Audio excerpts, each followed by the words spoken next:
नमस्कार संस्कृत मित्रों, मैं टीम स्टार क्लासेस से आशीष तिवारी एक बार पुनः आप सभी लोगों का हार्दिक स्वागत करता हूं। साथियों, आज हम आपके सामने उच्चारण स्थान का प्रकरण आपके समक्ष रख रहे हैं। तो चलिए इसके बारे में अध्ययन करते हैं। उच्चारण स्थान। तो उच्चारण स्थान का डिफिनेशन आपके सामने हम बता दें।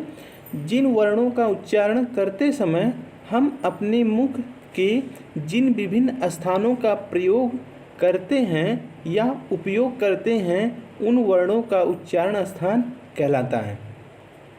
यानी अपने मुख के माध्यम से हम जिन जिन स्थानों का अपनी जिह्वा के द्वारा या अपने होठों के द्वारा इस्तेमाल करते हैं, वो आपका उच्चारण स्थान उन वर्णों का माना जाता है। क्लियर? तो अब आगे देखते हैं हम। आगे है आपका महर्षि पाणिनि के अनुसार उच्चारण स्थानों की संख्या कुल 8 बताई गई है। जो आपके वैयाकरण थे, यानी महर्षि पाणिनि जी व्याकरण के उद्गमकर्ता थे, इनके अनुसार जो है उच्चारण स्थानों की संख्या कुल 8 बताई गई। क्लियर? अब आगे देखते हैं। पहला इसमें आपका है कंठ।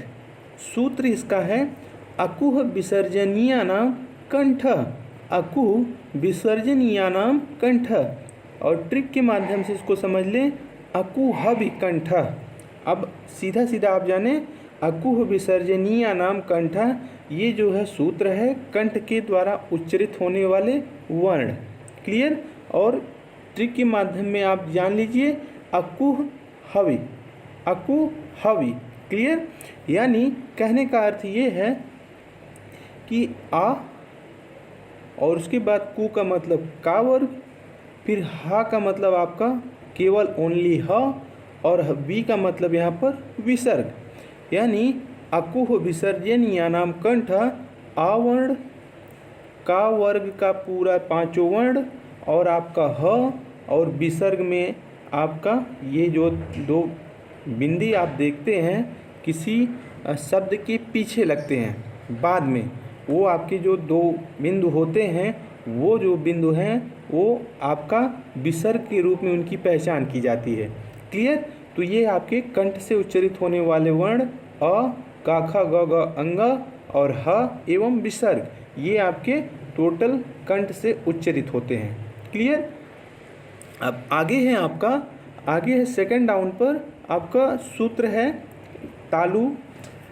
तालु का सूत्र जो है इचु यसानां तालु। यानी जो दूसरा आपका सेकंड स्टेप में आता है तालु। तालु से उच्चरित होने वाले वर्ण कौन कौन से हैं? तो सूत्र इसका है इचु यसानां तालु। इचु यसानां तालु। और आपने कंठ का क्या पढ़ा था? अकुह विसर्जनीयानां कंठ। अकुह विसर्जनीयानां कंठ। आ, का वर्ग, ह वर्ग, विसर्ग, ये जो है आपके कंठ से उच्चरित होते हैं। और तालु से इचु यसानां तालु, ये इसका सूत्र है तालु का। और इचु यस, ये जो इसका शॉर्ट फॉर्म है। ट्रिक के माध्यम से हम आपको थोड़ा सा यहाँ पे समझाने की कोशिश कर रहे हैं। इचु यस तालु। इचु यस तालु। सूत्र क्या है तालु का? इचु यसानां तालु। इचु यसानां तालु। अब इसमें कौन कौन से वर्ण आते हैं? ई, चू का मतलब चा वर्ग, या, और इसके बाद बड़ा वाला शा। क्लियर? तो ये आपके जो है तालु से उच्चरित होने वाले वर्ण हैं। ध्यान दीजिएगा, ई, चा वर्ग के सभी वर्ण, च, छ, ज, झ, इया और या, और आपका स। क्लियर? बड़ा शा। ओके, अब आगे चलते हैं हम। आगे है आपका मूर्धा। मूर्धा से उच्चरित होने वाले वर्ण कौन कौन से हैं? पहले सूत्र को देखते हैं हम। ऋतु रसाणां मूर्धा। ऋतु रसाणां मूर्धा। ऋतु रसाणां मूर्धा। यानी मूर्धा से उच्चरित होने वाले वर्ण कौन कौन से हैं? तो पहले इसका ट्रिक देख लीजिए। ऋतु रस मूर्धा। ऋतु रस मूर्धा। केवल हम आपको ये जो है केवल आपको याद करने का एक माध्यम दे रहे हैं। वैसे आप सीधा सीधा आप जानिए ऋतु रसाणां मूर्धा के अंतर्गत आने वाले वर्ण कौन कौन से हैं। तो पहला आपका री है, फिर उसके बाद पूरे टा वर्ग के सभी वर्ण ट, ठ, ड, ढ, ठीक ना। और उसके बाद ये आपका रा है, और उसके बाद आपका मूर्धन्य सा है। क्लियर। और अब आगे है आपका दंत है। दंत का सूत्र क्या है? तो दंत का सूत्र है आपका लृतु लसानाम दंत, लृतु लसानाम दंत, लृतु लसानाम दंत। और इसका शॉर्ट फॉर्म है लृतुलस, लृतुलस दंत। यानी आपका दंत से उच्चरित होने वाले वर्ण कौन कौन से हैं? तो लृ, तू का मतलब ता वर्ग के सभी वर्ण ता था दाधा न, और उसके बाद ल, फिर उसके बाद आपका छोटा सा। क्लियर। ये छोटा सा नहीं आपका बल्कि दंती सा है। क्लियर। और जो आप खटकोड़वा सा बोलते हैं वो आपका मूर्धन्य सा कहलाता है। क्लियर। और जो आपका बड़ा सा है, बड़ा सा आपका किस में आता है? तो तालु में आता है। क्लियर। तो बड़ा सा आपसे कोई पूछेगा कि ये कौन सा सा है, तो आप बताएंगे वो तालु सा है। और कोई आपका ये जो खटकोड़ वाला सा है, इसको पूछेगा कोई कि ये किस वर्ण से उच्चरित होता है, ये किस वर्ण का जो है प्रतीक माना जाता है, तो मूर्धा का माना जाता है। क्लियर। और जो ये छोटा वाला सा है, तो छोटा वाला सा को हम दंती सा कहते हैं। क्लियर। अब आप समझ गए होंगे ली, तावर, ला और सा ये किससे बोले जाते हैं? तो दंत से बोले जाते हैं। क्लियर। इसको आप महसूस करिए। देखिए लृ बोलिए, आपकी जीभ जो है दांत में सट रही है कि नहीं? ता, थ, द, ध। अब देखिए पूरा सब जो है जीभ जो कि आपके दंत से लग रही है। क्लियर। तो आप सीधे सीधे समझ जाइए कि ये दंत के वर्ण में आने वाले वर्ण हैं। क्लियर। और आगे है आपका ओष्ठ। ओष्ठ में देखते हैं इसका सूत्र क्या है। तो सूत्र है उपपद्मानीयानाम ओष्ठौ, उपपद्मानीयानाम ओष्ठौ। क्लियर। और ट्रिक है उपूप ओष्ठ, उपूप ओष्ठ। क्लियर। अब देखते हैं इसमें उ और उसके बाद पू का मतलब पावर, और पद्मानीयानाम मतलब ये, पद्मानीयानाम का मतलब प। तो ये प जो है आपके, अभी आप उच्चरित करेंगे इसको अकेले में प फ, तो ये आपके ओष्ठ से है, ओष्ठ से है। लेकिन इनका जो है उच्चारण ये उपपद्मानीयानाम मतलब पद्मानी वर्ण में इनका उच्चारण किया जाता है। और ये आपके अयोगवाह में भी इनकी जो है संख्या मानी जाती है। जो आधुनिक वैयाकरण है, आधुनिक व्याकरण के शास्त्र जो हैं विद्वान, वो जो इसे क्या कहते हैं, इसको अयोगवाह में इसकी गणना करते हैं। क्लियर। तो आप केवल ये जानिए कि आपसे प्रश्न कर देगा कि प और फा, और ये जो निशान आपका है ये विसर्ग का है, अर्ध विसर्ग। लेकिन इसको आप सिर्फ केवल इतना जानिए कि जो प और फा के पहले ये जो आपका निशान बना हुआ है, ये जो है पद्मानी के नाम से जाना जाता है। और ये इनका उच्चारण क्या किसके माध्यम से होता है? तो ओष्ठ के माध्यम से होता है। बस आप इतने जानिए। क्लियर। और आगे है आपका नाक से उच्चरित होने वाले वर्ण कौन कौन से हैं? तो सूत्र है यमंगणनानाम नासिका च, यमंगणनानाम नासिका च। तो यमंगणनानाम यानी य, म, अंग, ड़ और न, ये जो उच्चरित होने वाले वर्ण हैं, ये इनका उच्चारण नासिका च मतलब और होता है, तो और का मतलब दूसरा उच्चारण स्थान मुंह है। क्लियर। मतलब नाक और मुंह के माध्यम से जिन वर्णों का हम उच्चारण करते हैं वो जो है आपका नाक से उच्चरित होता है। और वो उसका सूत्र है यमंगणनानाम नासिका च। क्लियर। अब वही देख लीजिए, हम आप ट्रिक के माध्यम से लिखे हैं यमंगणनम, नाक और मुंह। क्लियर। और आगे है आपका नंबर 7 पर, नंबर 7 पर है आपका कंठ तालु। सूत्र है इसका ए दैतो कंठ तालु, ए दैतो कंठ तालु। ट्रिक है ए ऐ कंठ और तालु। तो ए ऐ का जो उच्चारण स्थान है वो है आपका कंठ और तालु दोनों। क्लियर। और लेकिन ये दोनों आपके एक ही साथ रहेंगे, अलग अलग कभी नहीं आएंगे। यदि ए का उच्चारण पूछ लिया आपके प्रश्न में, सीधा आपसे पूछा कि ए का उच्चारण स्थान निम्न में से आपके विकल्प में से कौन सा सही है, तो सीधा सीधा आपको ये दोनों एक साथ दिए जाएंगे। क्लियर।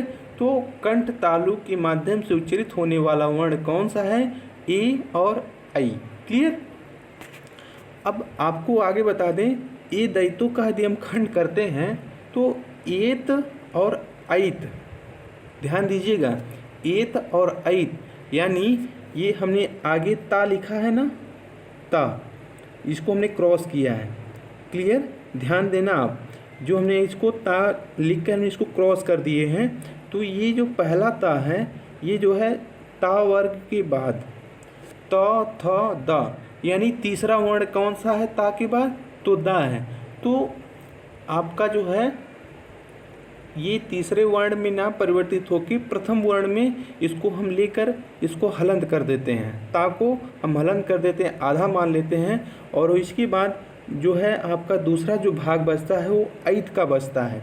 तो ऐत में भी हमने ता का हलंत कर दिया, लेकिन इसको हमने काटा क्यों, तो उसको काटने का हटाने का महर्षि पाणिनि ने एक नया सूत्र इजाद किया था, वो था आपका हलंतम इति संज्ञा तस्य लोपे सूत्र से इसका जो है इसको हम हटा दे सकते हैं।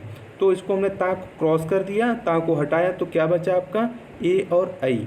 इसका मतलब कंठ तालु से उच्चारित होने वाले वर्ण कौन कौन से हैं, तो ए और आई है।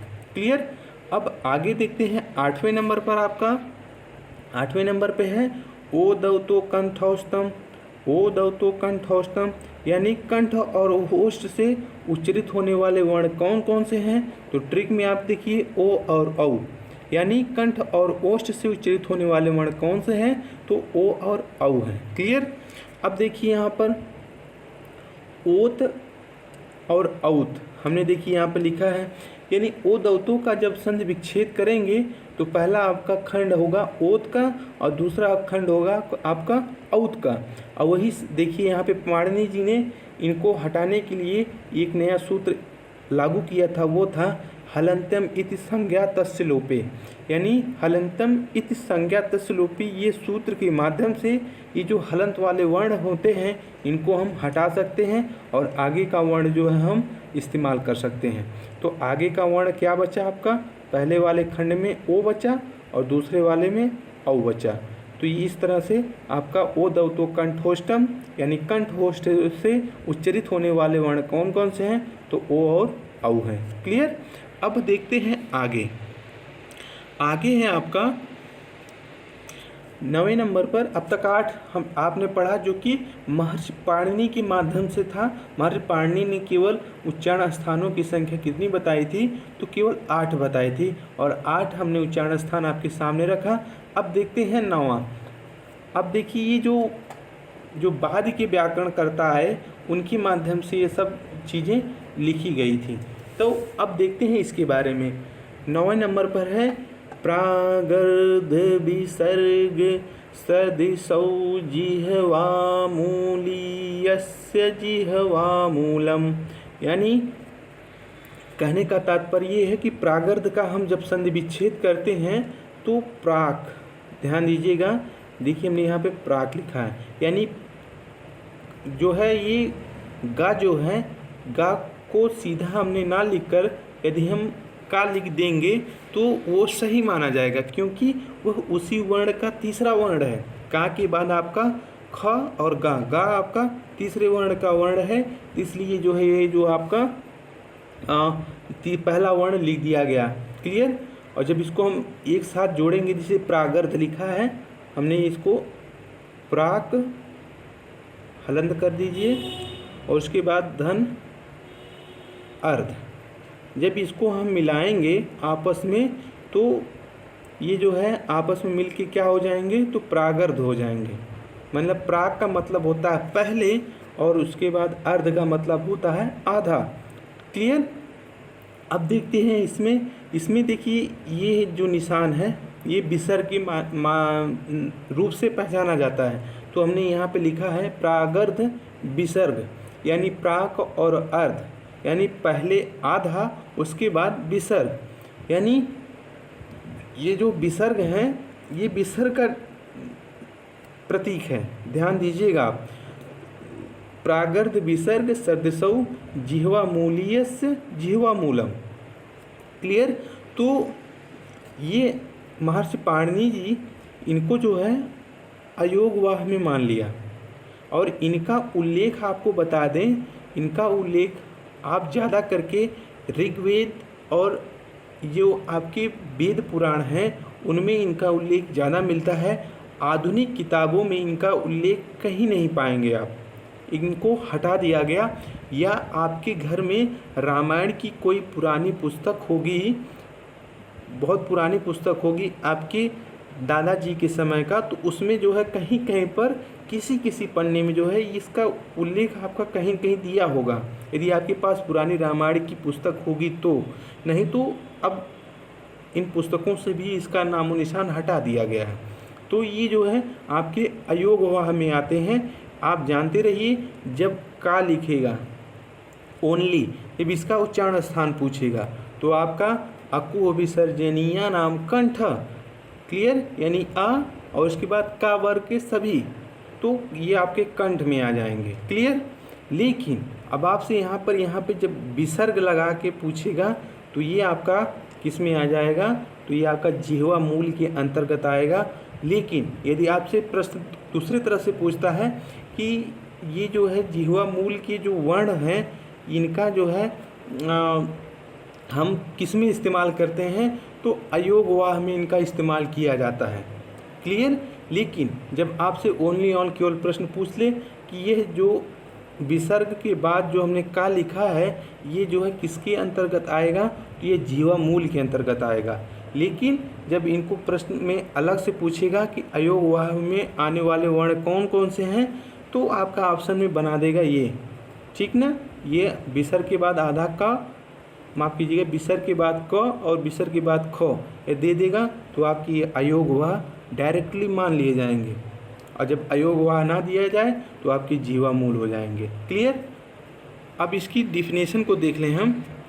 डिफिनेशन क्या है इसकी, परिभाषा में यदि का और खा के पहले अर्ध विसर्ग लगे हों, यही अर्ध विसर्ग, क्लियर, लगे हों तो उन्हें जिह्वा मूलीय वर्ण कहते हैं। ध्यान देना आप, यदि ये ना लगे और केवल ओनली और को लिख दें हम को, तो वो कंठ में चला जाएगा, उसका उच्चारण स्थान कंठ में होगा। यदि ये विसर्ग के साथ आते हैं तो ये जो है आपकी जिह्वा मूल के वर्ण में इनको गिना जाएगा, अतः इनका उच्चारण स्थान जिह्वा मूल माना जाता है। क्लियर। और तथा इनको जो है अयोगवाह में भी गिना जाता है। तो ये फैक्ट आप जानते रहिएगा। क्लियर। और इस डिफिनेशन को याद कर लीजिएगा, ध्यान में रखिएगा। पहले आप इसको जो हमने आपको ऊपर बताया डिफिनेशन की आपकी ज़रूरत ही नहीं है, इसको आप सीधे जान लीजिए। यदि विसर्ग ना दिया जाए तो ये जो है आपका कंठ में, उच्चारण स्थान इनका कंठ में जाएगा। यदि हम विसर्ग को साथ में ले लें तो ये जिह्वा मूल के अंतर्गत आएंगे, और जो जिह्वा मूल आपका ऑप्शन में ना दिया जाए तो ये आपके अयोगवाह में मान लिए जाते हैं। क्लियर। अब आप समझ गए होंगे। अब आगे लेके चलते हैं हम। आगे है आपका नंबर 10 पर वकारस्य दंतौष्ठम। वकारस्य दंतौष्ठम यानी आपका वा का उच्चारण स्थान दंत और ओष्ठ माना जाता है। वा का उच्चारण स्थान दंत और ओष्ठ मान लिया जाता है, और इसका ट्रिक है वा का दंतोष्ठ, यानी वा का जो है हम दंत और ओष्ठ के माध्यम से इसका उच्चारण करते हैं। क्लियर। दंत व ओष्ठ। अब देखिए, बोलिए व आपकी जीभ जो है दांत की तरफ जा रही है लेकिन पूरा टच नहीं कर रही है, और आपका व जो है ये आपका ओष्ठ एकदम दोनों आपका बंद हो जा रहा है, व। क्लियर। तो आप इसको महसूस करेंगे हर वर्णों को, तो आपको क्लियरिटी इसकी समझ में आने लगेगी। क्लियर। अब आगे चलते हैं हम। आगे है आपका नासिकानुस्वारस्य। नासिकानुस्वारस्य यानी नासिका प्लस अनुस्वार, ये अनुस्वार का जो है बिंदु है उसको हमने आपके सामने रखा, प्रतीक है, मान लीजिए आप प्रतीक हैं, अनुस्वार का प्रतीक आपके सामने है, और नासिका और अनुस्वार से जो है आपका देखिए हमने एक यहाँ पर वर्ड लिखा है जैसे में रामम, यानी रामम में जो आपका वहाँ पे एक छोटी सी बिंदु रखी गई है वो जो है अनुस्वार के अंतर्गत आएगी और वो आपका नाक के माध्यम से उच्चरित होगी। बिंदु लगा रहेगा तो वो नाक के माध्यम से उच्चरित ही होगी, इसलिए इसको कहा गया नासिकानुस्वारस्य। क्लियर। आपको आगे बता दें, अभी हमने आपसे चर्चा की थी अयोगवाह की, तो अब इसको देख लीजिए पूरी लाइन को। प्राचीन व्याकरणों के अनुसार प्राचीन समय में जो वैयाकरण थे, व्याकरण शास्त्री थे, उनके अनुसार जो है अयोगवाहों की संख्या 2 मानी गई थी। यानी आपकी जो कात्यायन ऋषि थे, पाणिनि जी थे, क्लियर, तो ये लोग जो है अयोगवाह की संख्या केवल 2 ही मानते थे। क्लियर। लेकिन वहीं पर जो आधुनिक वैयाकरण थे, आधुनिक व्याकरण शास्त्री थे, उन लोगों ने क्या कहा कि अयोगवाह जो है आपके 4 हैं। और अभी आपकी परीक्षा में ये पूछा गया था कि अयोगवाहों की संख्या कितनी है, तो अयोगवाहों की संख्या आपकी 4 है। काफ़ी लोग गलत करके आए थे, सब लोग उसमें ऑप्शन भी दिया था 2, 4, 3 और इनमें से कोई नहीं। तो जो है सब लोग हिंदी का जो अयोगवाह है वो लोग सबके दिमाग में वही क्लिक हो रहा था कि अनुस्वार और विसर्ग ये जो है 2 अयोगवाह हैं, और वही सभी लोग क्या किए, 2 वाला ऑप्शन जो है सभी लोग वही ट्रिक कर दिए। 4 पर कोई गया ही नहीं, और किसी को मालूम ही नहीं था कि संस्कृत में अयोगवाहों की संख्या 4 है, ना कि 2 है, और आयोग ने भी इसको 4 ही माना। इसलिए उसने क्या किया आयोग ने कि आधुनिक व्याकरण शास्त्रियों के अनुसार जो है अयोगवाहों की संख्या क्या मान ली, 4 मान ली। इसलिए हमने इसको यहाँ पर इसको दर्ज किया है, ध्यान दीजिएगा। आधुनिक वैयाकरणों के अनुसार आपका अयोगवाहों की संख्या 4 है, लेकिन आपसे वहाँ पर प्रश्न घुमा दे कि प्राचीन वैयाकरणों के अनुसार अयोगवाहों की संख्या कितनी है, तो 2 है, लेकिन वहाँ पर प्राचीन और आधुनिक का नाम ही नहीं दिया था। इसलिए ज़्यादा करके लोग हिंदी का जो अनुस्वार और विसर्ग है उसको जो है उसका आधार मान के 2 ट्रिक करके चले आए थे। क्लियर, ये बात ध्यान दीजिएगा आप। और नीचे हमने उसको बनाया भी है, लिखा भी है। अनुस्वार उसका प्रतीक देख लीजिए, विसर्ग का प्रतीक देख लीजिए आप। क्लियर। और उपदमानीय अभी हमने हमसे ऊपर आपको पढ़ाया था, उपदमानी में प और फ। क्लियर। और जिह्वा मूली का ये क और ख, तो ये आपके अयोगवाह के रूप में माने गए। क्लियर। अब हम आपको आगे बता दें, कुछ संज्ञा सूत्रों को हम आपसे यहाँ पर चर्चा कर रहे हैं। संज्ञा सूत्र आपके बहुत ज़्यादा हैं। क्लियर। ये आपके प्रश्न में आपसे पूछे भी जाते हैं, आपसे प्रश्न पूछे भी जाते हैं। इनकी लगभग संख्या मान के चलिए लगभग 21-22 के आसपास है, 20-21 के आसपास है। लेकिन हमने 2-4 संज्ञाओं को हमने आपके यहाँ पर रखा है, यहाँ से आपसे प्रश्न पूछ लिया जाता है। तो चलिए हम 2-4 को हमने यहाँ पे दर्शाया है, लेकिन आप इसकी और विस्तृत जानकारी के लिए या तो हमें कमेंट कर दीजिएगा कि सर हमें पूरा पढ़ा दीजिए, नहीं तो फिर जो हमने यहाँ पे लिखा है ज़्यादा करके 2 ही 3 पूछा जाता है। अब तक हमने जो है 2-3 जो पूछा वहाँ पे हमने आपकी यहाँ वीडियो में आपको हम उसको समाहित कर दिए हैं। आप इतना जानिए, बाकी यदि आपको ज़रूरत हो, महसूस लगे कि हमें सभी संज्ञाएँ पढ़नी चाहिए, तो आप हमें ज़रूर बता दीजिएगा, हम बता देंगे अगली वीडियो में। ठीक ना। अब देखते हैं आपका है संयोग संज्ञा। इसका सूत्र क्या है, हलो अंतरा संयोगे, हलो अंतरा संयोगे। क्लियर। यानी आपका हल प्लस अंतरा प्लस संयोग, यानी हल का मतलब क्या होगा, हल का मतलब होगा आपका व्यंजन वर्ण। अब इसको सीधा आप जोड़िए माहेश्वर सूत्र से, माहेश्वर सूत्र से आप जोड़िए हयवरट लण यमंगणनम झबैन गणदस, जब गणदस खप छठत कप छठतव कपय सस्सर हल। तो ये आपका हयवरट के हा से लेकर और कपय सस्सर हल, ठीक ना। हल में जो आपका लाल जो लास्ट में बच रहा है हा को छोड़कर, तो ये हाइवरट के हा से लेकर अंत में ला को ले आ जाता है, तो ये हल में आ जाता है। हल में कौन कौन से वर्ण आते हैं, वो आपके व्यंजन के जितने भी वर्ण हैं वो आपके हल के अंतर्गत आते हैं, ठीक ना। और यहाँ पर अंतरा का क्या मतलब है, अंतरा का मतलब बीच में होता है, क्लियर। तो हलो अंतरा संयोगे, हल प्लस अंतरा प्लस संयोग, यानी हल मतलब व्यंजन वर्ण, अंतरा मतलब बीच में। पहले परिभाषा इसको देख लीजिए, नीचे परिभाषा है आपकी, दो या दो से अधिक व्यंजनों के बीच कोई स्वर ना हो तो उन व्यंजनों की संयोग संज्ञा मानी जाती है, क्लियर।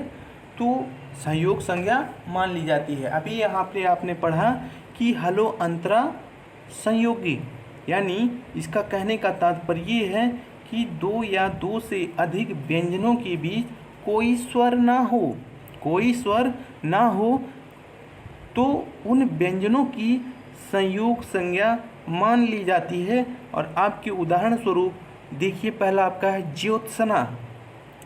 ज्योत्सना, ज्योत्सना में आप देखिए यहाँ पर कोई आपका जो है स्वर नहीं है, कहीं पर आपका स्वर नहीं है, क्लियर, अकेले में।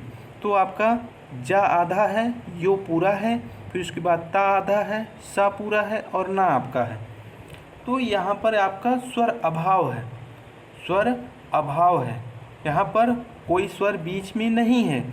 तो इस प्रकार इन ऐसे वर्ण आपसे पूछ ले तो आप सीधे सीधे उसका जवाब दीजिएगा कि हलो अंतरा नयो संयोगी, मतलब इनके बीच में संयोग संज्ञा मानी जाती है, क्लियर। बहुत ही ध्यान से इत्मीनान के साथ पढ़िए। फिर से देख लीजिए, दो या दो से अधिक व्यंजनों के बीच कोई स्वर ना हो तो उन व्यंजनों की संयोग संज्ञा मान ली जाती है, क्लियर। और दूसरा वर्ण है आपका उज्ज्वल। अब इसी उज्ज्वल को जो है ज्योत्सना के अनुसार आप इसका खंड करिए, उ ज, फिर ज, फिर उसके बाद व, फिर उसके बाद ल। तो अब देखिए इसमें भी कहीं आपका क्या बोलते हैं उसको, स्वर नहीं है ना, स्वर आपका यहाँ पर भी नहीं है। यहाँ पर सब टोटल आपके क्या हैं, तो सब व्यंजन वर्ण हैं, क्लियर। तो जो है बीच में आपके सब व्यंजन वर्ण हैं। तो यहाँ पर लिखा है कि दो या दो से अधिक व्यंजनों के बीच कोई स्वर ना हो, क्लियर। तो यहाँ व्यंजनों के बीच में कोई स्वर नहीं है, तो जो है वहाँ पर आपकी संयोग संज्ञा होगी। और सूत्र क्या है, तो हलो अंतरा संयोगे। तो आपसे प्रश्न यहीं पर किया था, ये आपके उदाहरण नहीं पूछा था, आपसे प्रश्न किया था कि संयोग संज्ञा का सूत्र क्या है, तो हलो अंतरा संयोगे। और आपका फिर यही प्रश्न पलट दिया था, हलो अंतरा संयोगी से जो है किस संज्ञा का जो है सूत्रपात होता है, तो संयोग संज्ञा का सूत्रपात होता है, क्लियर। बस आप इतने जानिए और इसकी आगे आपसे नहीं पूछेगा, अब पूछेगा भी तो ऐसे आपके उदाहरण दे दिया जाएगा और उसका जो है आपसे पूछ लेगा कि इनमें जो है कौन सी संज्ञा समाहित है, तो आप सीधे सीधे ट्रिक करिए संयोग संज्ञा, क्लियर। और आगे है आपका दूसरी संज्ञा के बारे में हम आपसे चर्चा कर रहे हैं। दूसरी संज्ञा है संहिता संज्ञा। संहिता संज्ञा, परः सन्निकर्ष संहिता स्यात्, परः सन्निकर्ष संहिता स्यात्, अर्थात परिभाषा के रूप में परस्पर दो निकटवर्ती वर्णों की मील की योग की संहिता संज्ञा होती है। परस्पर दो निकटवर्ती वर्णों के मेल के योग की संहिता संज्ञा मानी जाती है, यानी कि परस्पर दो निकटवर्ती वर्ण, परस्पर दो निकटवर्ती वर्ण कहने का अर्थ ये है कि दोनों वर्ण आपके समान होने चाहिए, दोनों वर्ण आपके समान होने चाहिए। यानी पहले पद में यदि आपका का है तो दूसरे पद में भी का होना चाहिए, यदि पहले पद में जो है आपका उ है तो दूसरे पद में भी आपका उ होना चाहिए। तो ये आपके एक दोनों समान होने चाहिए। यदि आप खंड कर रहे हैं, अब यहाँ पे देखिए आपने आपका विद्यालय हमने लिखा, क्लियर। आपका हमने यहाँ पे विद्यालय लिखा, ठीक ना। तो विद्यालय में आपका यह जब खंड कर रहे हैं हम, तो विद्याधन आलय। तो पहला आपका विद्या, जब आप खंड अलग कर रहे हैं, दूसरा खंड आपका आलय है, तो विद्या में आपका पीछे का वर्ण क्या है, तो बड़ा आ है। और आलय में जो है लय को हटाकर देखिए तो आ बच रहा है ना आपका। तो दोनों वर्ण क्या हुए, परस्पर हुए कि नहीं, परस्पर हुए कि नहीं, आप देख लीजिए, आपके सामने प्रत्यक्ष प्रमाण है। और जब दोनों बड़े आ मिल के एक जो है आ को जो है प्रस्फुटित कर देते हैं, एक आ को बना लेते हैं, तो उनका आकार जो है एक हो जाता है। तो उसको एक साथ जोड़ के हम बोलते हैं विद्यालय। यानी पीछे वाला वर्ण जो है आगे वाले वर्ण में जो है जाके मिल जाता है और एक सुव्यवस्थित ढंग के रूप में जो है एक अच्छे शब्द का जो है निर्माण कर लेते हैं। किसके कारण, तो संहिता संज्ञा के कारण। और सूत्र है उसका परः सन्निकर्ष संहिता स्यात्, परः सन्निकर्ष संहिता स्यात्। परस्पर दो निकटवर्ती वर्णों के मेल की योग की संहिता संज्ञा होती है। क्लियर, अब आप समझ गए होंगे। आगे है आपका पद संज्ञा, आगे है आपका पद संज्ञा।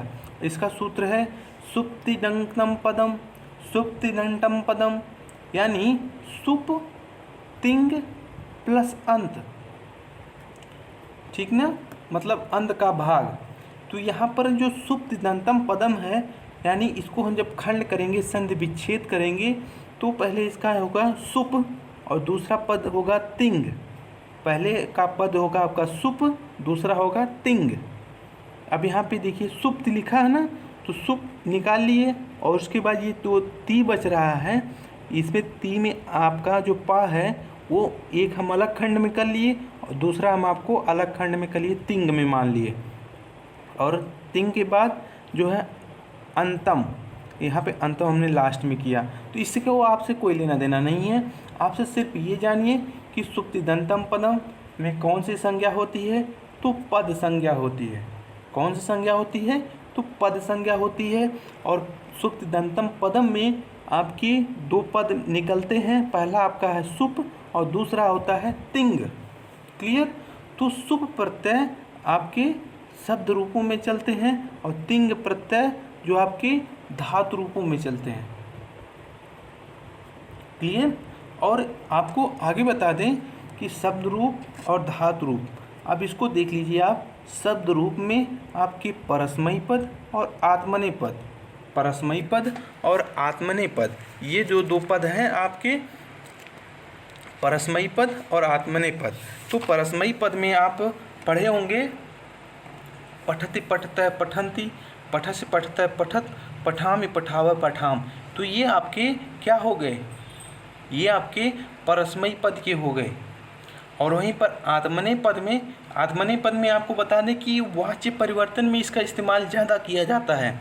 वाच्य परिवर्तन में आपका ये भाववाचक जो क्या कहते हैं उसको, भाववाच्य में यदि आपको बदलना हो, जब हम वाच्य परिवर्तन को पढ़ाएंगे आपको, तो वाच्य परिवर्तन में वाच्य 3 प्रकार का होता है। पहला आपका होता है कर्तृवाच्य, दूसरा आपका कर्मवाच्य और तीसरा भाववाच्य। तो भाववाच्य में आत्मनेय पद का जो है सूत्र ये धातु रूप लगाया जाता है, सूत्र नहीं धातु रूप लगाया जाता है। तो धातु रूप का जो पद है वो इस तरह है,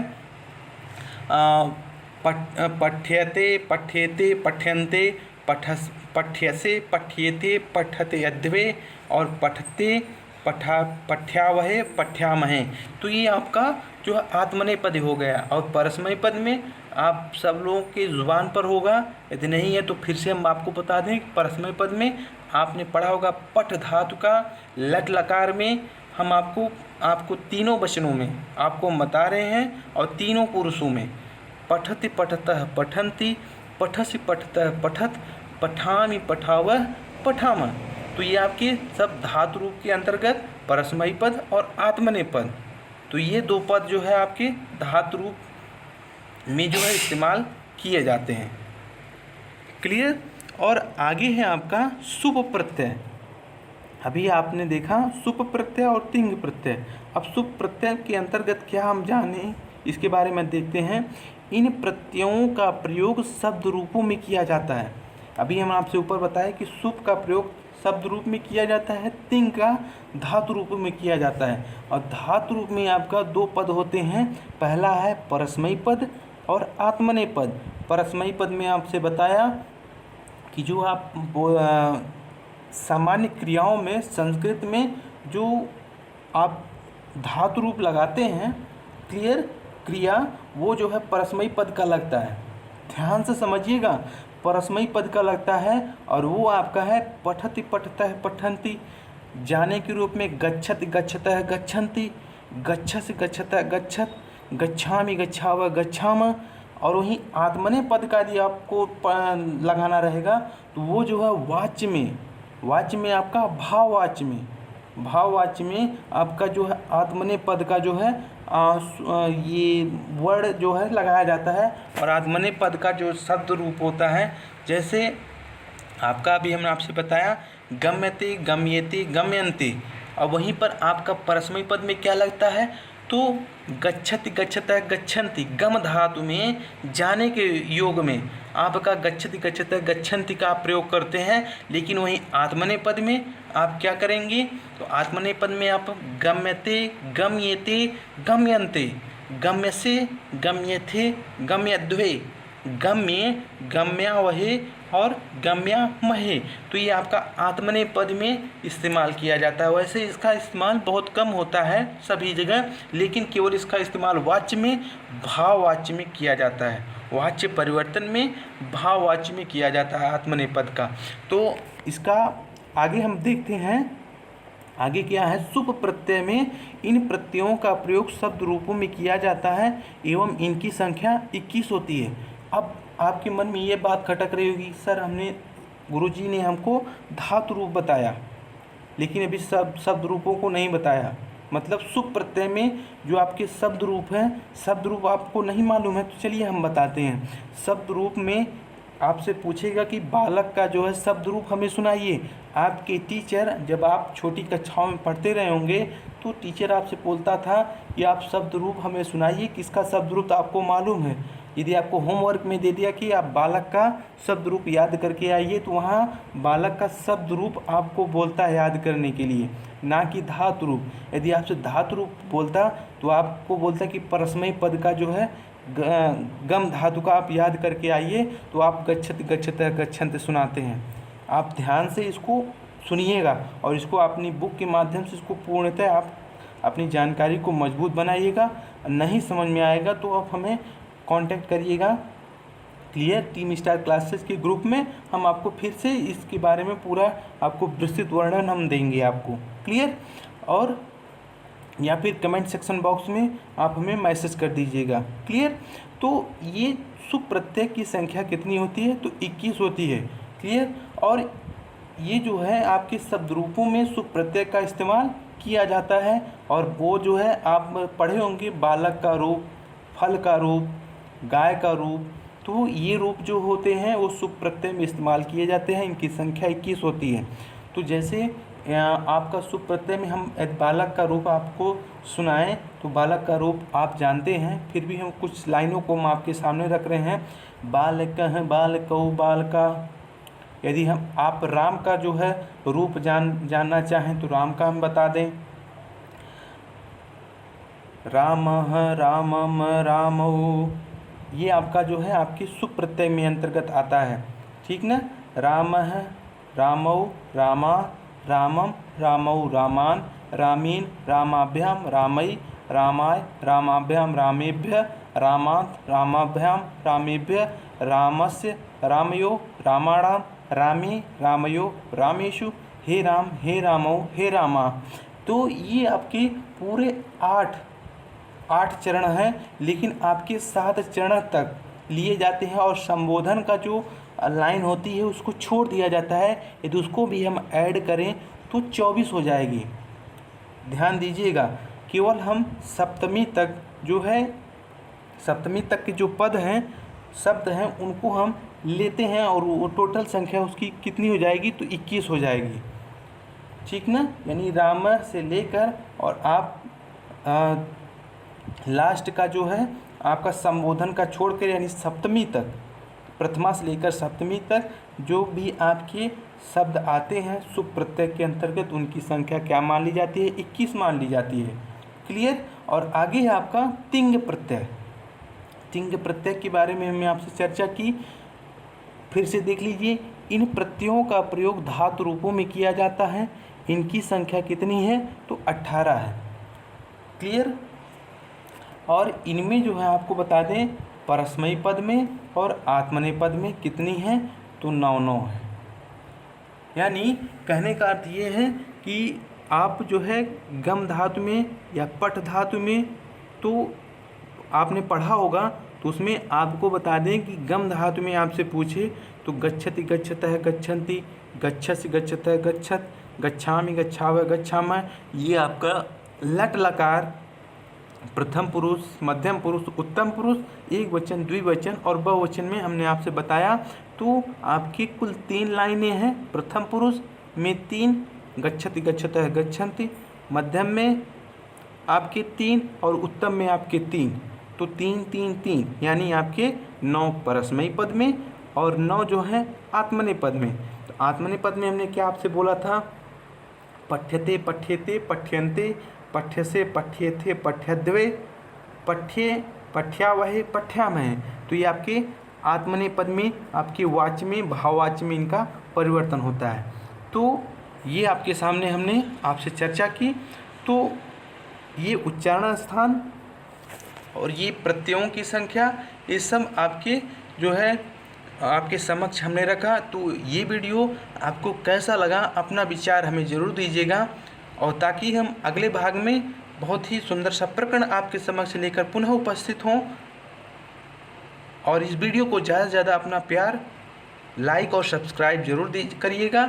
फिर मिलते हैं अगले भाग में। अपना ख्याल रखिए। नमः संस्कृताय। Take care. जय हिंद, जय भारत।